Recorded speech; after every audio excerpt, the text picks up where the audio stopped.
So good day, friends. This is Dr. Bob Hamilton, and you have tuned in today to the Hamilton Review, where kids and culture collide.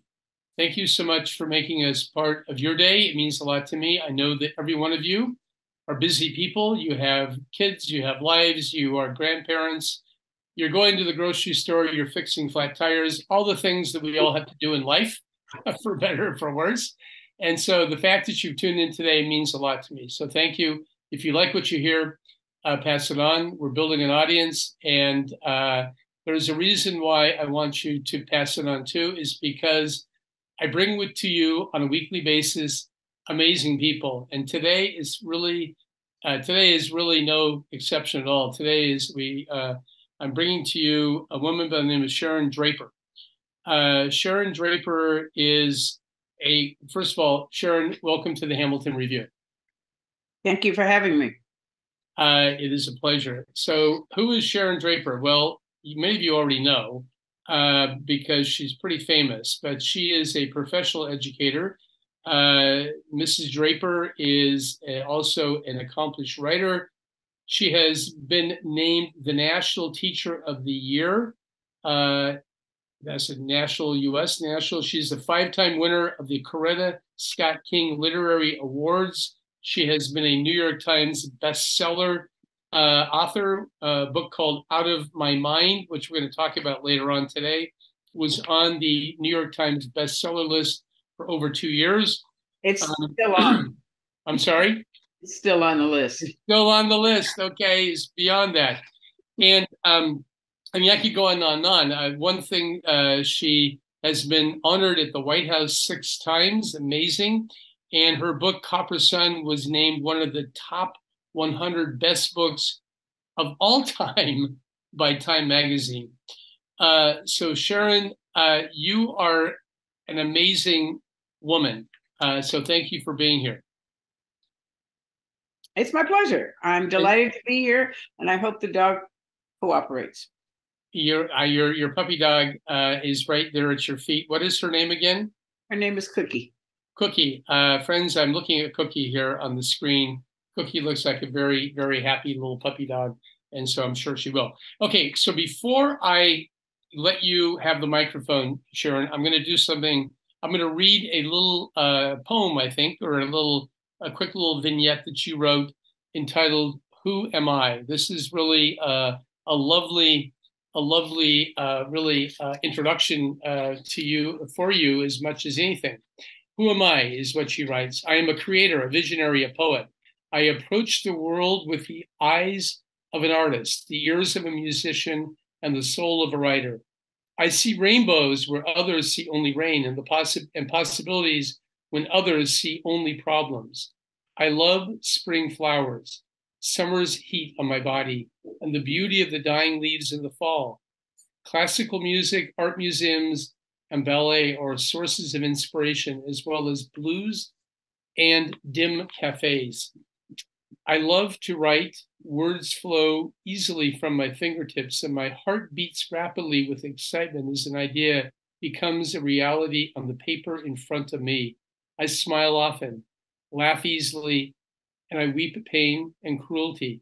I am a learner and a seeker of knowledge, and I try to take my readers along on my journey. I am passionate about what I do. I've learned to dream through reading, learned to create dreams through writing, and learned to develop dreamers through teaching. I shall always be a dreamer. Come dream with me. Well, Sharon, I read that and I almost started weeping myself. That's beautiful. And I think, friends, that gives you an idea of the kind of writer that Sharon is. So, Sharon, without further ado, I'm going to turn the microphone over to you and just have you share a little bit about your life, your background, where you grew up, and what are the things that brought you to this point in your life.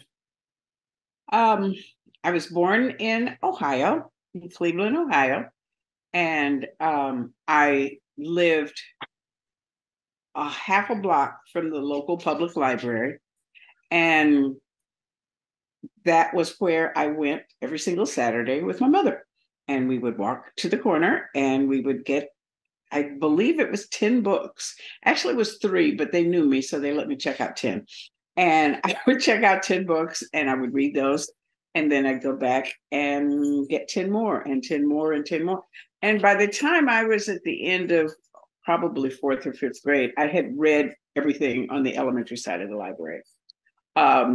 So I would tiptoe into the adult side, and the librarians knew me. They check and say, okay, we'll let you do this one. And, you know, the ones that were too adult for me, well, I read those too, because they always had off days. So I was able to read all of the ones that I wasn't supposed to read also. But reading was basically, it was the most important part of my life. I couldn't cook. You know, there are things, and I tell students all the time, find out what you're good at. I'm not good at cooking.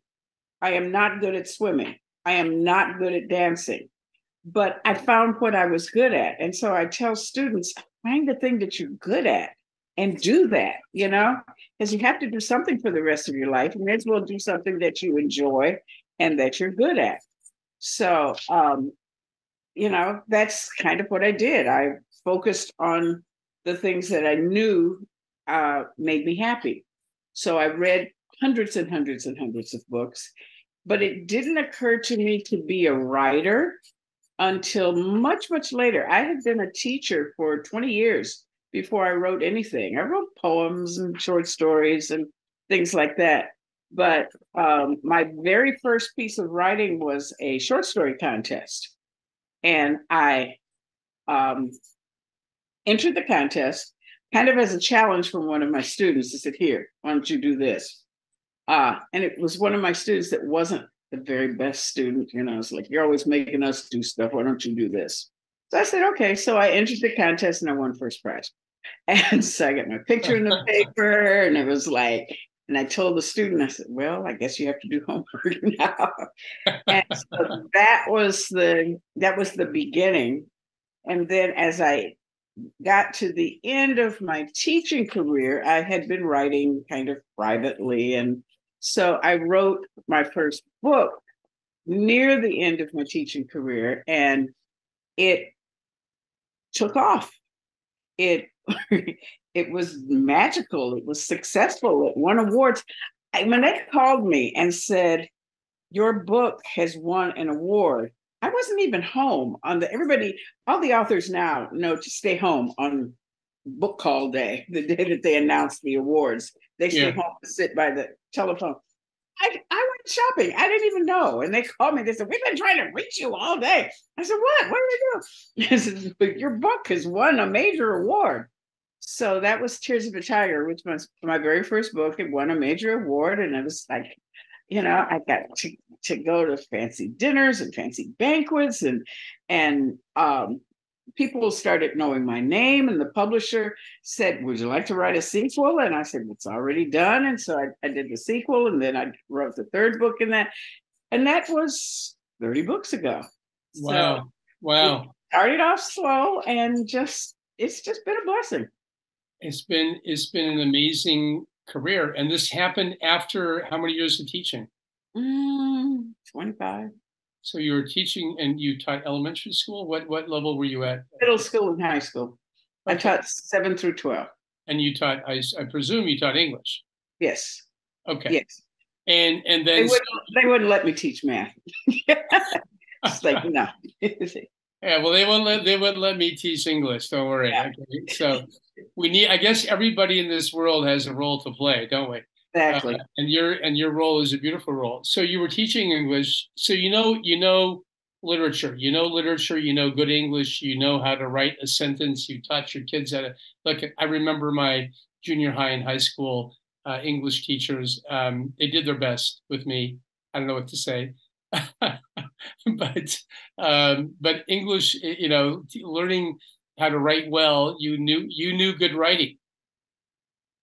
I knew good writing because I was a reader, and I didn't know I was going to be a writer. I just knew I was a reader. And I think all of those hundreds and hundreds of books that I read before I even tried to write anything had to help because I had the words of so many good authors in my head. Yeah, yeah. So when you were a young girl, playing, you played in the neighborhood like everybody else. What did your friends think about you in terms of being such a avid reader? Did they comment? Did they ever say to you, Sharon, why don't you come out and play? No, And we were all readers. I hung with the academic kids. We were all readers. We all went to the library every week. We yeah, were our generation was we didn't have TV and cable and all of that. So our generation, our parents took us to the library. We were all readers. So yeah. I wasn't unusual. Even your friends were readers as well. So Yes. you had that encouragement. Did you watch TV as a kid? Yes, I did. But you read too. Oh yeah. Yeah. Is that one of the things I talk about on this podcast a lot, Sharon, is I talk about the fact that so many of our young people are spending endless hours either playing video games or doing the TikTok thing or whatever, hour after hour after hour, and they're not reading anymore. And I think that this is a sad development in the culture. Well, they need to make me Secretary of Education because there needs to be systemic changes. We lost a lot during the pandemic. Things changed. Things were broken, and nobody has addressed the brokenness Yeah. to fix it. And I told them that I'd be Secretary of Education, but nobody listened. I said, when the opportunity came up, I said, just call me. I'll solve this. I'd be on every TV station, every podcast. I'd be in every single school. They'd know me. Oh my goodness, they'd be sick of me. They'd know me so much. But there would be awareness and advocacy for teachers. Teachers work so hard for so little, and nobody helps them and nobody cares for them. And they're not getting their due. And we're losing good teachers. Yeah. To working at Target because you can do that and go home and be finished with it and not have to grade papers and not have to deal with all of the other things that come with teaching these days. It's very, very hard to be a teacher. So I support them 100%. It's not easy. You know what? You're absolutely right. It's not easy at all. And I think that unfortunately there's a lot of money being thrown at education. But a lot of that money gets grafted or lost into the administration and non-teaching aspects. And listen, we need principals, we need administrators. Obviously, I'm not saying we don't, but I mean I know the numbers, and I can tell you that a vast amount of that money gets sunk into other places rather than going to teachers directly. And teachers are professionals; they really are, and they give their heart and soul. I have children in my family who are teachers, and also I have other people in my life who are teachers, and they're having a hard time because entry level teaching pay really doesn't work. Certainly, if you're living in a major city and trying to pay rent in major cities, it's almost impossible to be a teacher because you can hardly afford to live. Right. Okay, so well, listen. I'll sign a petition for you, my dear, to be the Secretary of Education. and let me ask you a question while we're on this topic. How would you fix it? I would start with the teachers, and I would ask them what do they need, and then I would open up a funding system. There's money, there's lots of money available from lots of sources. And I would fund the things that they need, But first I would ask the teachers. When I was National Teacher of the Year, I got a chance to go all over the country. I went to every single state. I went to talk to zillions of teachers, and all of them care, and all of them work hard, and all of them deserve to be honored like I was that year. But I was the spokesperson for those teachers, and I still consider myself a spokesperson for those teachers, and they need more. They need more money. They need more attention. They need more time. They need all of the things that they are lacking right now, and nobody really seems to care. They just assume that schools will just muddle along, and they won't. They need a large influx of attention. It's like a building that's falling down. You've got to build up the infrastructure of the building. You've got to fix the girders. You've got to fix the guts of it before you can fix the outside of it. Yeah, I could do it if they give me the job, but right now I'm just sitting in a chair. You know, you've got the energy. I can see that. You mentioned to me that during the pandemic, the kids lost a lot. Kind of give us your perspective on that. I was very sad. Schools were trudging along, but were at least sort of making it. And then during the pandemic, there were no teachers, and nobody realized how important teachers were. And parents were expected to do third grade math and seventh grade science, and sometimes parents had, 3 different kids with 3 different assignments, and the parents were responsible of doing that, and they still had to go to work. And we lost a lot during the pandemic. We lost the impetus, we lost the power, we lost the systemic things that worked in education. We lost it. Yeah. And nobody fixed it. It fell apart. It was nobody's fault, but it fell apart, and nobody took the time to repair it. They just said, okay, schools are open. It was not the same. Things had changed. Yeah. No, I was on my own little tiny way. I was a major advocate for schools not closing. I felt that there was a lack of creativity on the part of a lot of people. And the pandemic, truth be told, really did not affect children that much. I think we all know the numbers now that we look back. The kids were, yes, they got sick, and we've had hundreds and hundreds and hundreds of children in our practice here in Santa Monica, California, that got COVID. Everybody got COVID. The kids, by and large, and you know this to be true, the kids did okay with COVID. There are outliers, a few outliers who got sick and needed to be in the hospital, but even those kids recovered. But this pandemic did not really affect children as much as the older people. And we know, listen, I lost friends, you probably did too, to COVID, because this was a real phenomenon. But I think in terms of the children, we kind of missed it. And I lament that, I rue that, and I low-grade angry about that, how we allowed this to go on. And you're completely correct, Sharon, that that routine of getting up in the morning and going to school and having teachers teach you and everything, there's no way in the world that a parent, especially if you're a working parent, can duplicate that effort.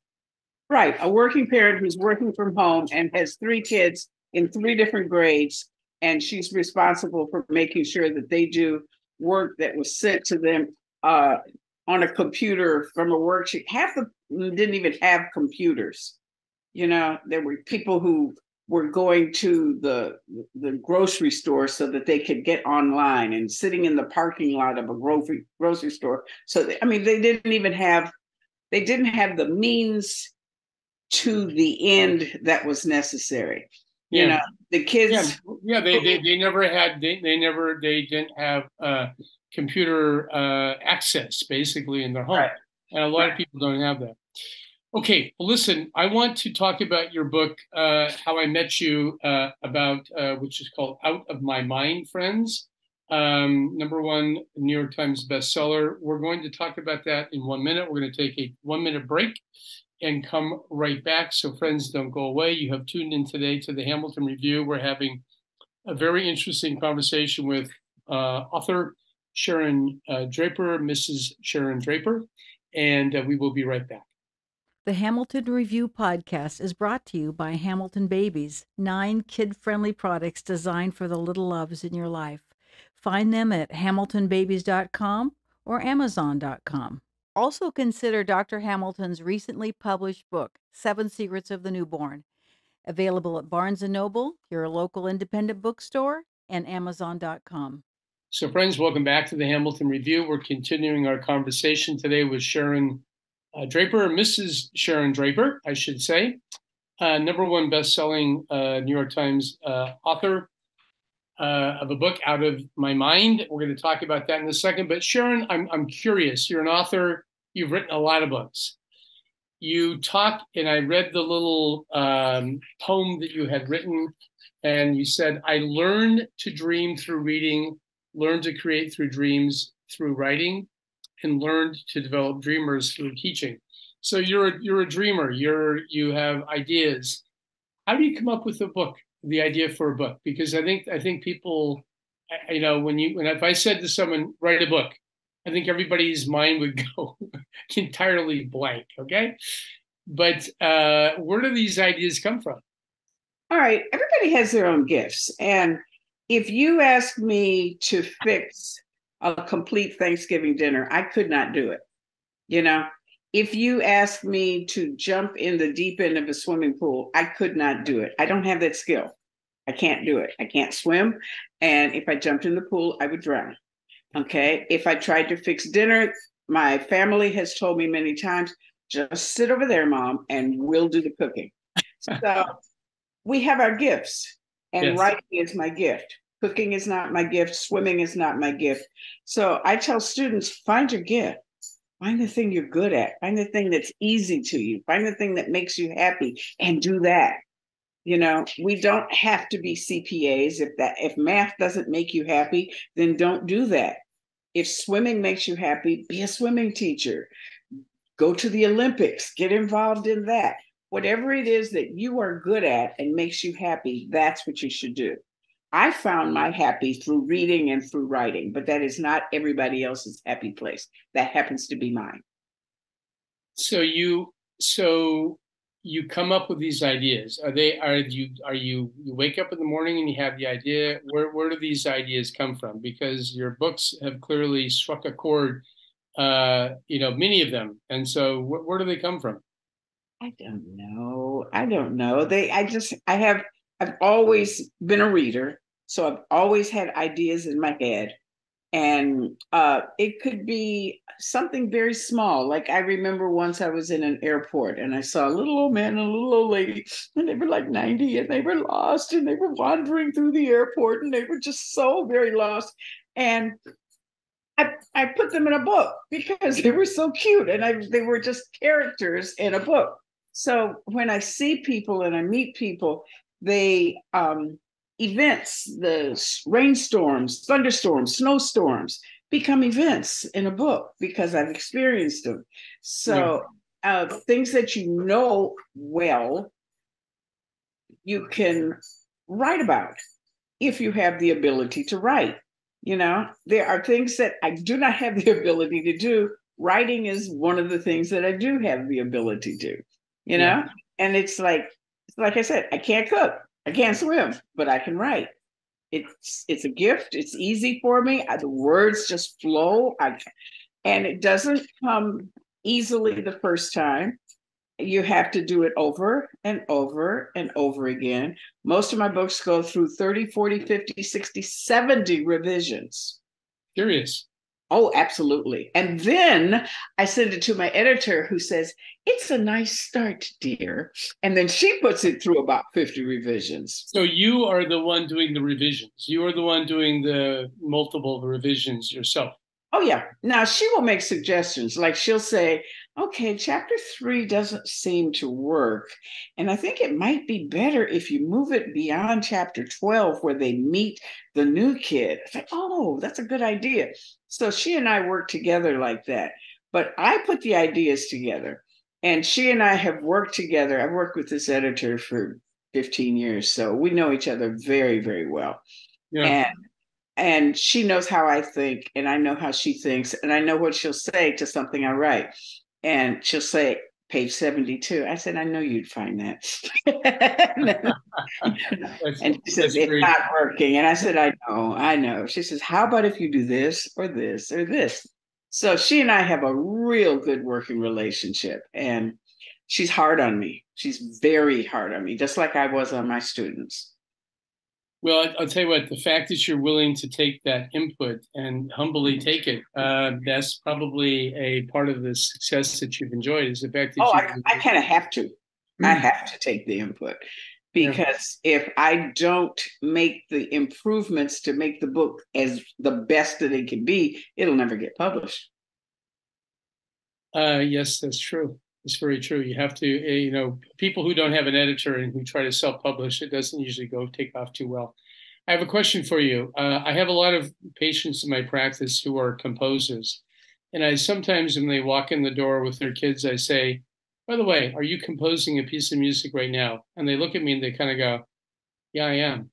I go, are you composing all the time? And they go, I kind of am. I'm always kind of in my mind, I'm thinking about little ditties.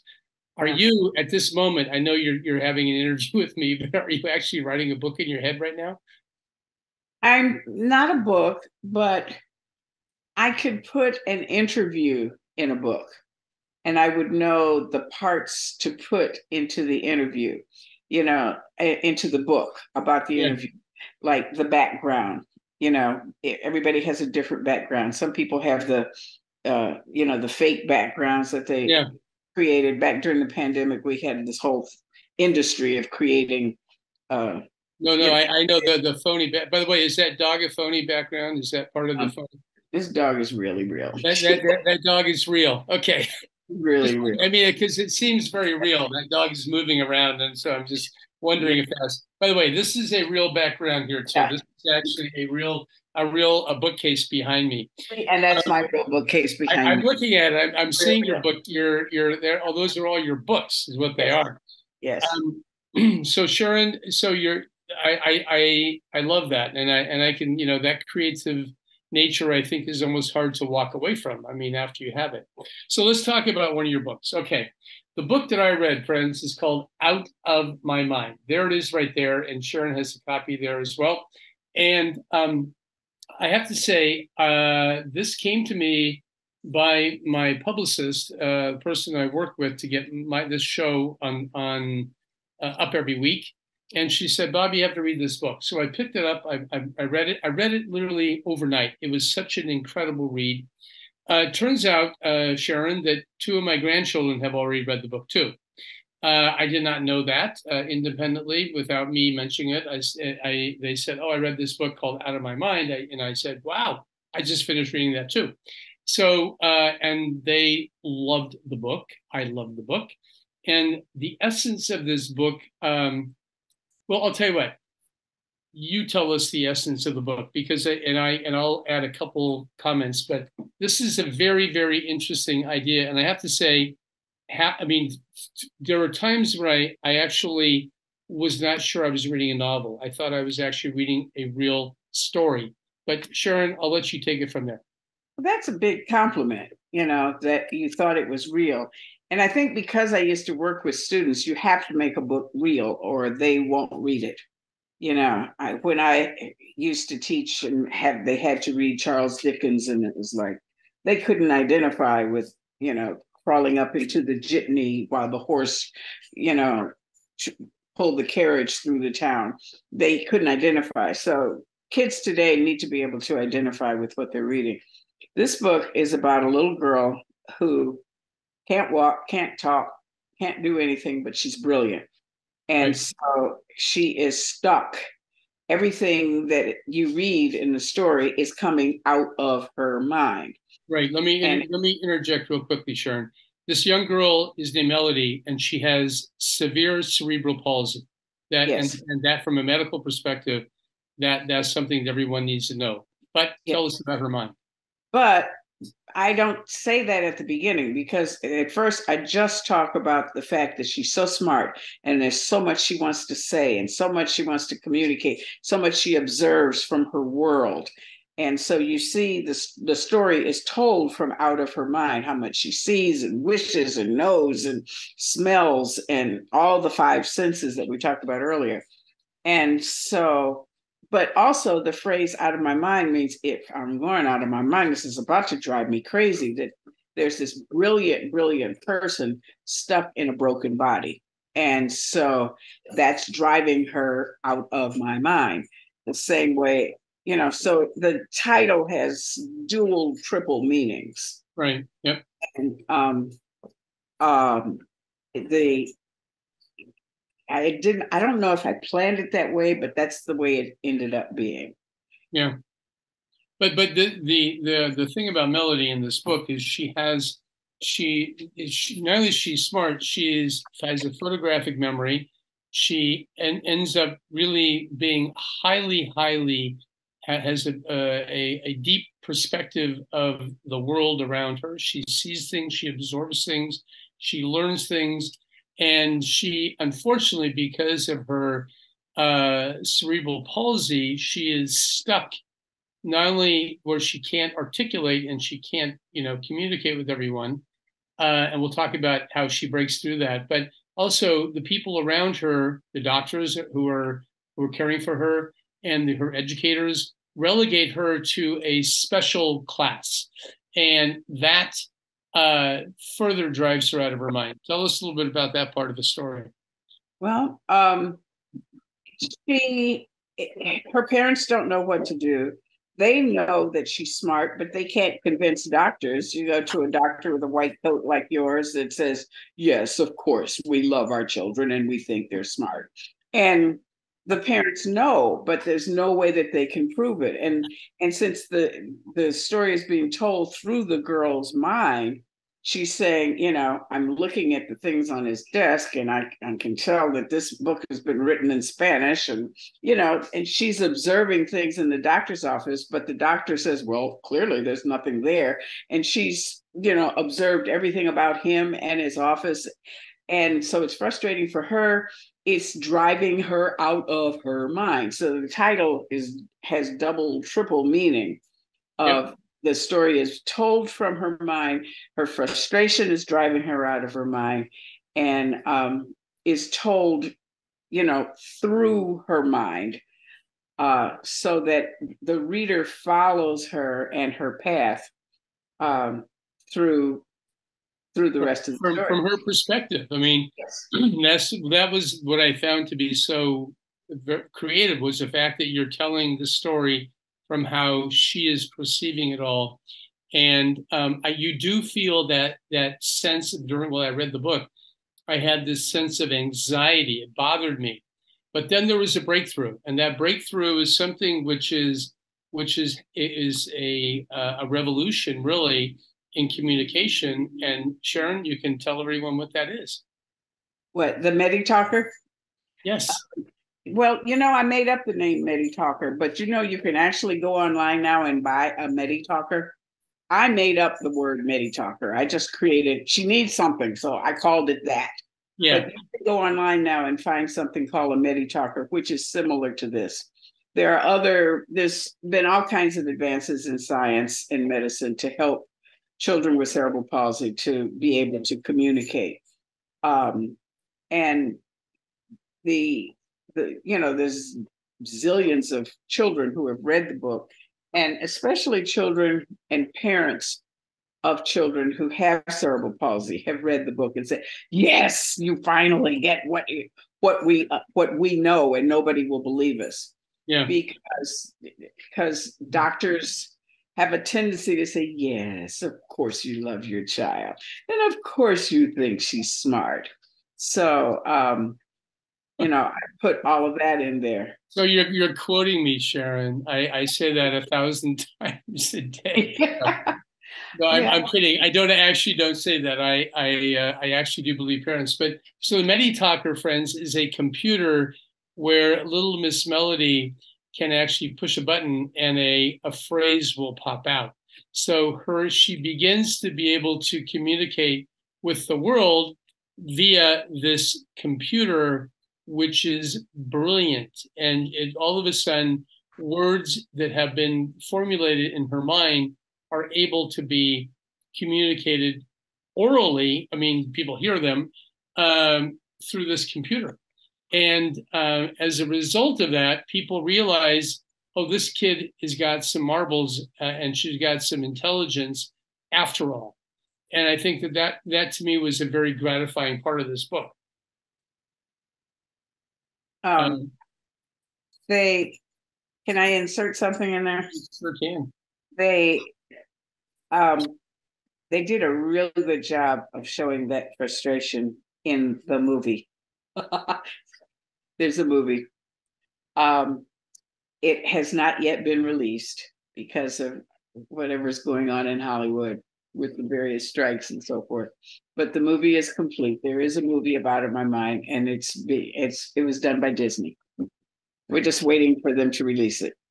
It was supposed to be the first of the year, but we don't know. But anyway, there is a movie version, and I got to go on set and see the filming of it. It was really cool. So this is going to be live action. This is not like a cartoon movie. Oh, no, it's real live actors. Yes. So this is going to be a huge movie, Sharon. This is going to be very, very big. And well, I'm looking forward to watching this. I will definitely push this from my perspective here in Santa Monica. I promise you that. Well, good for you. That's amazing. Be on the lookout for it. It'll be announced from Disney. I just don't know when. Kids ask me all the time, when's the movie coming out? I don't know. It was supposed to be December, but we don't know. Okay. And this, are they going to have, it'll be a big screen. It'll be in the movie theaters. It will be in movie theaters, yes. Amazing, amazing. So little Melody in this book, Out of My Mind, she ends up being, proven to be extremely brilliant. And she wins, I guess, a spot in the decathlon. What do they call these contests? Quiz team. On the quiz team. The quiz team. Yes. But they're a competitive quiz team. They go around and they win and they win and they win. And this was one of the most gratifying aspects of this beautiful book. Can you tell us a little bit about that part of that story? I don't know if you want to tell everybody everything about this story. I tell everything, but they do go to the quiz team. They don't think that she should be able to participate in the competition.